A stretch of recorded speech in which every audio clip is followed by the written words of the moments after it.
From inside the Banner offices along the Inner Harbor, it is the Banner Baseball Live Chat. Paul Mancano and Danielle Allentuck. Mhm. Danielle, we got to hear from Mike Elias, from Mhm. several Orioles players for the first time in months. Mhm. We're going to be discussing everything that we heard and trying to parse out, especially what we heard from Mike Elias. But first, Danielle, unfortunately, the football season, at least in Baltimore, has come to a close. That means it's our time. Yeah, 2 weeks until pitchers and catchers report. Right. To the day, I believe. Tomorrow, I think. Sure. Isn't it the 14th? Yeah. What is time? Yeah. But yeah, it's baseball season now. So Baltimore, if you're sad, something to look forward to. Yeah, it's unfortunate the way things ended at M&T Bank Stadium. However, we do have baseball to look forward to. We have do. A 101 win team Mhm. and reigning AL East champions. We're going to be talking about specifically what Mike Elias, the Orioles executive vice president and general manager, had to say at Birdland Caravan about the state of this roster, about what they can add, if they're going to add. We've got a couple clips of that we're going to play for you. But first, Danielle, it was good at least for us to be able to interact with Elias, with Brandon Hyde, and with a lot of these players, even though there were some no-shows along Birdland Caravan. It's awesome to see the kind of reaction that these players still get everywhere they go. The fan base is obviously very excited about the state of this team and about the players on this group. Yeah, and I mean, I honestly was a little worried because, I mean, who knew when they started playing this event that the Ravens would be in the AFC Championship the same weekend in Baltimore? So I was a little worried that maybe fans would be completely focused on the Ravens and not come out at all. But it was kind of cool to see the mutual support of both teams. You know, fans came out in Ravens gear. Orioles players were, all on the Ravens bandwagon, willing to cheer on their neighbors. So I thought it still had a really good turnout. Brandon Hyde was at the game, the AFC Championship game. As were a number of players. Yes, they got honored on the field. I was really hoping Brandon Hyde would pull a Jason Kelsey and rip his shirt off and chug beers in the stands. I don't know if he can pull that off. Yeah. Maybe if the Ravens had won, though. You never know. Yeah. You could make a case Jason Kelsey couldn't pull it off, but he did anyway. Yeah. True. So let's get into what we heard specifically from Mike Elias. And the first thing he was careful to do was preach patience, because he acknowledged, and he's right, that this is a slow offseason around the league. It's not just the Orioles. There are a lot of still top players available, not just pitchers, but position players as well in free agency. And so when he was asked specifically about the Orioles' continued search for starting pitching in particular, he acknowledged that, maybe this offseason is going a little bit slower than he was anticipating. We're still working. This is a team that is in really good shape. We won 100 games last year, won the division, and 95% of the team is back. So, this is a team that we're looking to upgrade and supplement and not reimagine. But the offseason is still going. There's a lot left on the board and a lot of discussion still happening. It's been kind of a later, slower off-season than normal, and we're working pretty furiously, but since we spoke at the winter meetings, just haven't lined up on particular opportunities, but there's still time for that. We've talked to the whole spectrum of we talked to all 30 teams or all 29 other teams, and seeing if any starters are readily available. And as I said, there just hasn't been too many of these trades. There have been a couple of AL East trades. You saw Chris Sale and Glass now is who I'm talking about. But, I mean, we're not going to – the Rays or the Red Sox are not going to pick us to trade with if they have other options. So it just hasn't been a lot of pitching trades, and that's been the reality. But I do want to repeat that there's a lot of free agents out there still. This thing is, if you look last year, almost every single free agent was cleared about a week or two ago last year. And this year there's a lot left. So this seems to be a slower offseason, and we're staying on the phones every day. All right, so Mike Elias mentioning a couple trades that happened in baseball and how they were in the AL East. So, teams in the AL East typically don't trade with each other unless they absolutely have to. Right. He is right that a lot of these players have not been signed. Jordan Montgomery and Blake Snell and Cody Bellinger. Marcus Stroman. Yeah, Marcus Stroman signed with the Yankees. Oh, Yeah. Yes. A lot of these players still have not been signed, position players and pitchers. But Danielle, there is something that the Orioles can play their part in that by speeding things up. Exactly what I was going to say. You know how you stop a slow off season? Yeah. You make some moves. You get the market going a little bit. Look, it's the same message we've been hearing all the off season since the day the season ended, at the winter meetings, and last week at the Caravan. They say that they're active, but they've done one move so far, Quaker Bowl, a couple weeks ago, but a month ago at this point. Yeah. So one major league move. They say they want to make moves. They say they're active, but we haven't seen it. We haven't seen any proof of that yet. Yeah, he's staying on the phone, and obviously there is still time, and moves can still happen during spring training. But yeah, I mean, there certainly is meat being left on the bone right now, and the Orioles still have their needs. Yeah. And he was careful to say, if nothing happens, we still feel good about this team. So he is hedging his bets that nothing might happen. I think Orioles fans would be pretty surprised if nothing happens. And I think that's not what we expected coming into this offseason. Right. I think that a move needs to be made in the starting rotation. Yeah. And if not before spring training, then during spring training, because I just still have my doubts. I know Elias was careful to mention all the options that they have in-house, and we'll get to, what he said about DL Hall in just a sec. But he also did mention how the Orioles are better set up to acquire a starting pitcher via trade. And he said there are no bones about it. That is how they are better set up. So let's hear what Mike Elias had to say about how the Orioles can address the starting pitching deficit in a trade. Look, we're. I don't think there's any bones about it. I mean, we're better equipped to bring in impact starting pitching via the trade route, and so we've been exploring that pretty heavily. There's some really big signings of starting pitchers that have happened, and they've by and large gone to really large market teams in really large cities. And it's just a reality of baseball. It doesn't mean we're not talking to those people or checking on them, but I think that we have advantage with the trade firepower that we have, but there just hasn't been trades other than those two guys from the AL East that I mentioned. So hopefully that changes. We'll see. Still some time left. We're still working on it. So the Orioles are still working on it. Danielle, I think it is interesting that he specified a trade. We were saying at the beginning of the offseason that it was more likely the Orioles would sign a reliever and trade for a starter. And I get it because the Orioles have the deepest farm system in baseball. They have the #1 farm system in baseball. They have a pretty big log jam coming up in the infield. Right. However, they still do have a very low payroll.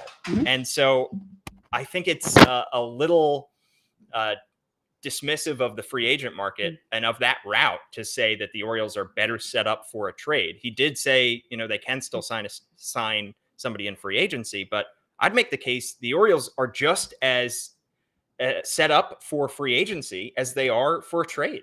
I mean, they are. Their payroll, I don't know the exact numbers off the top of my head. It's still under $100 million. It's going to go down this year from where it was last year. It's just they're not. They can make a long-term deal like everybody else has, but they just haven't shown any willingness to do that at any point in Elias's tenure there. Right. So by that means, like if you're going to get a top-of-the-arm starter in free agency, nobody's going to go somewhere for 1 year. Right. They want that multi-year deal, which the Orioles just don't seem willing to do. So by that means, yes, they have to go to the trade market if they want a couple years of control. Something that he didn't bring up, but I've been thinking about a lot. I mean, we have 2 weeks until spring training. Obviously, a move can be made during spring training, but I feel like at this point, it's more likely than not they're going to start the season with the group that they have and then maybe make a mid-season trade. Right. I mean, at this point, the clock is ticking. It's just interesting because I do remember 2 years ago when they moved the left field wall back, talking about how that was going to help their ability to attract free agent pitchers, and yet they don't seem to be making any move to do that. Well, you know what the best way to attract a free agent pitcher is? Offering him more money? Yes. At a longer deal. Yeah, and they don't seem to be doing or interested in either of those things. And, yes, they could clear some of that logjam and improve the team via a trade. Yeah. However, they can do both. You can trade prospects and acquire a starter and also sign a starter. There is nothing stopping the Orioles from signing Blake Snell or Jordan Montgomery and also trading for Dylan Cease. Yeah. There's you nothing can stopping them. literally never have too many starters. No. And no team in history has ever had too many starters. And we look at the reigning world champion Texas Rangers as a great example of how overpaying for pitching pays off. Right. Maybe their biggest investment in a pitcher, in signing a Cy Young winner. Right. Not playing didn't kill their chances because they continued to invest in starting pitcher. They went out and got Jordan Montgomery, and they went out and got Max Scherzer, and they continued to bolster their rotation. There is nothing stopping the Orioles. There is no salary cap stopping the Orioles from signing a big time starting and they pitcher. wouldn't even be close to salary cap at this point. No, they're not close to 100 million at this point. And I think the Orioles at this point are really banking on their starters having learned from last year. Right. I mean, they're all young and inexperienced with the exception of John Means, who, we don't even know what he's going to look like coming back from a Tommy John surgery in his first full year. So the Orioles are banking on potential. Other teams are banking on reputations. Right. And I certainly understand how Mike Elias was careful to mention that you don't want to make the wrong move. You trade Joey Ortiz, he turns out to be a star elsewhere. You trade Heston Kjerstad, he turns out to be an all-star somewhere else. But they could get a star back. True. You have to take a little bit of a risk. Exactly. And also, my counterpoint to that would be then it might be a safer decision to go with a free agent because all you're giving him is money and opportunity cost. Yeah. And when you make a trade, you're offering away another player who could turn into a star. So that is arguably riskier. But for a free agent, you could make the case it's less risky because all you're doing is offering it money. I know it's not my money. Right. However, there is not a lot of money being spent on the Orioles payroll right now. Yeah. Danielle, you mentioned the young starters that the Orioles are banking on. We've talked about all offseason how DL Hall came on late in the season as a reliever after, he struggled to start the year in AAA as a starter. He goes down to Sarasota, works on getting his velocity back up, comes up as a reliever, gets back to the big leagues, makes an impact down the stretch. The Orioles still view him, though, as a starter. And Mike Elias was careful to say that when you specifically asked about his future with the team. So let's hear from Mike Elias when he's talking about DL Hall. Look, I don't think there's any bones. That's not the right clip. I will get it for you in just a second, Danielle. Essentially, Mike Elias talking about DL Hall and whether they view him as a starter long-term or a reliever.